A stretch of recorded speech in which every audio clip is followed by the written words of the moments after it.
రోజుల మౌన ధ్యాన తపోదీక్ష మొదటి రోజు ధ్యాన సందేశం. సర్వకాల సర్వావస్థల యందు నీవు సాక్షాత్తు భగవంతుడివే. ఇందులో ఎలాంటి సంశయం లేదు.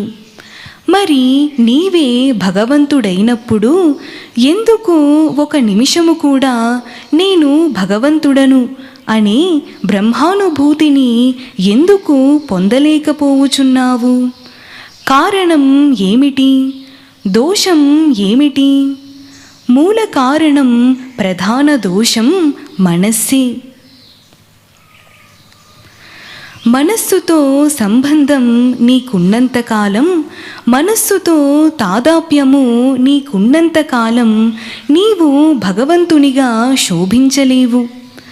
భగవంతునికి ఆలోచనలు ఉండవు. ఆలోచనలన్నీ మనస్సుకు సంబంధించినవి.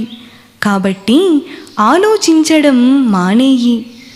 సాక్షిగా మనస్సును గమనిస్తే మనస్సు బలహీనమవుతుంది. ఆలోచనలు ఆగిపోతాయి. మంచి ఆలోచనలు వద్దు, చెడ్డ ఆలోచనలు వద్దు. ఆలోచనలకు స్వస్తి చెప్పుము.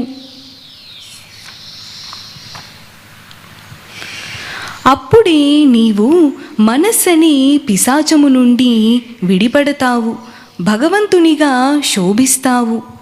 ఆలోచించేది నీవు కాదు, కర్మలు చేసేది నీవు కాదు, అనుభవించేది నీవు కాదు, సుఖదుఖాలు పొందేది నీవు కాదు. ఇవన్నీ మనోచేష్టలే.